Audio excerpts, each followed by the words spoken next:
વાત કરવામાં આવે આંતરરાષ્ટ્રીય નર્સ દિવસની તો દર વર્ષે 12 મેના રોજ સમગ્ર વિશ્વમાં આંતરરાષ્ટ્રીય નર્સ ડેની ઉજવણી કરવામાં આવી રહી છે. કેમ કે આ દિવસને આરોગ્ય ક્ષેત્રે અવિરત સેવા આપતા નર્સિંગ સ્ટાફના સમર્પણ, ત્યાગ અને માનવતાને સન્માનિત કરવાનો અવસર છે.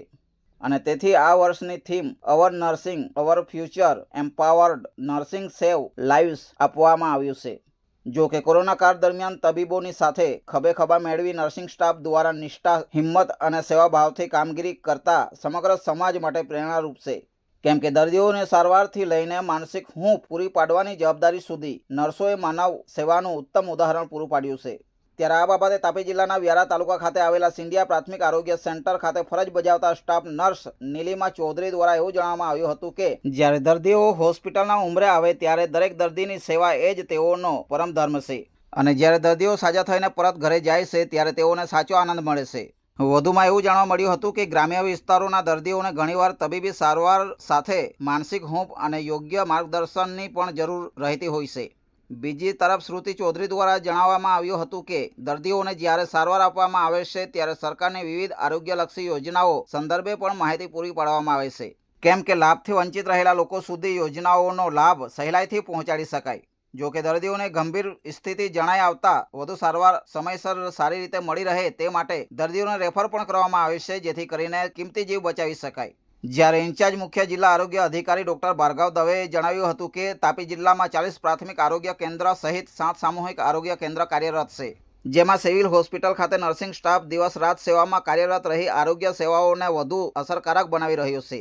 જેમ કે આયુષ્યમાન ભારત યોજના, માતૃવંદના યોજના, રાષ્ટ્રીય આરોગ્ય મિશન તેમજ રસીકરણ અભિયાનના સફળ અમલીકરણમાં નર્સોની ભૂમિકા બહુમૂલ્ય રહી છે. તેવી જ રીતે માતા અને બાળકના આરોગ્યને લગતા કાર્યક્રમો, શાળા આરોગ્ય તપાસ, ઇમરજન્સી સારવાર, આરોગ્ય જાગૃતિ અભિયાન સહિત રસીકરણ જેવી કામગીરીમાં પણ નર્સોનું સક્રિય યોગદાન રહ્યું છે. ત્યારે તાપી જિલ્લાના વ્યારા તાલુકા ખાતે આવેલા સિંધિયા પ્રાથમિક આરોગ્ય કેન્દ્રના પરિસરમાં તમામ સ્ટાફ નર્સે દર્દીઓની સચોટ સારવાર માટે સામૂહિક સંકલ્પ લીધો હોવાનું પણ જાણવા મળી રહ્યું છે. જ્યારે બીજી તરફ આરોગ્ય વિભાગ દ્વારા વિવિધ આરોગ્યલક્ષી યોજનાઓ સહિત અભિયાનોના માધ્યમથી ગ્રામ્ય આદિવાસી વિસ્તારોમાં આરોગ્ય સેવાઓને વધુ મજબૂત બનાવવાના સતત પ્રયાસો કરવામાં આવી રહ્યા છે, જેમાં નર્સિંગ સ્ટાફની ભૂમિકા અત્યંત મહત્વપૂર્ણ બની રહી છે.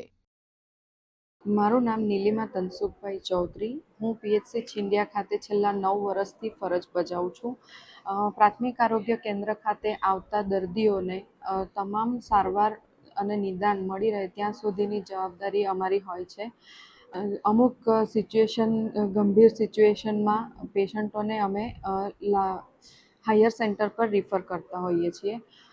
તે ઉપરાંત લાભાર્થીઓ કે દર્દીઓને વિવિધ સરકારી યોજનાઓનો લાભ મળેલ છે કે નહીં તેની પણ અમે માહિતી મેળવતા હોઈએ છીએ અને જો એમને PMJY કાર્ડ ના બનાવ્યો હોય તો લાભાર્થીને અમે સચોટ માર્ગદર્શન આપીએ છીએ અને તેનું ફોલોઅપ પણ લઈએ છીએ. તે ઉપરાંત દર મહિનાની 9 અને 24 તારીખે ANCO અને હાઈરિસ્ક ANCOને અમે ચેકઅપ માટે બોલાવીએ છીએ અને સંપૂર્ણ એમને સુવિધાઓ પૂરી પાડીએ છીએ. એ ઉપરાંત અમુક દર્દીઓ એવા આવે છે કે જેમને કાઉન્સેલિંગની જરૂરિયાત હોય છે તો અમે એમને કાઉન્સેલિંગ પણ આપીએ છીએ અને મારી જોડે કામ કરતા બીજા બધા નર્સ બહેનો કે દર્દીઓના સચોટ નિદાન માટે કટિબદ્ધ છે. નમસ્કાર, હું ડૉક્ટર ભાર્ગવ દવે, ઇન્ચાર્જ મુખ્ય જિલ્લા આરોગ્ય અધિકારી તાપી. આજ રોજ વિશ્વ નર્સિંગ દિવસ નિમિત્તે તાપી જિલ્લામાં વિવિધ આરોગ્ય કેન્દ્ર, પ્રાથમિક આરોગ્ય કેન્દ્ર, સામૂહિક આરોગ્ય કેન્દ્રમાં જે પણ આપણા નર્સિંગ સ્ટાફ ફરજ બજાવી રહ્યા છે તેમને હું ખૂબ ખૂબ શુભકામના પાઠવી રહ્યો છું. આ જે પ્રાથમિક આરોગ્ય કેન્દ્ર અને તમામ કેન્દ્રોમાં 24/7 ફરજ બજાવીને એ લોકો પ્રસૂતિ દ્વારા માતા અને બાળકનું જીવન બચાવી રહ્યા છે અને આ ઉપરાંત રસીકરણ દ્વારા પણ દર સોમવારે રસી આપીને પણ બાળક અને માતાને એક સુરક્ષા પ્રદાન કરી રહ્યા છે. એ માટે તાપી જિલ્લા તરફથી હું આપ સૌનો ખૂબ ખૂબ આભાર માનું છું અને આપની સેવા આવી સતત ચાલુ રહે અને એ માટે આપનો સહયોગ હું આશા રાખીશ. Bureau report, SGTV live news, Tapi. હર હંમેશ સત્યની સાથે.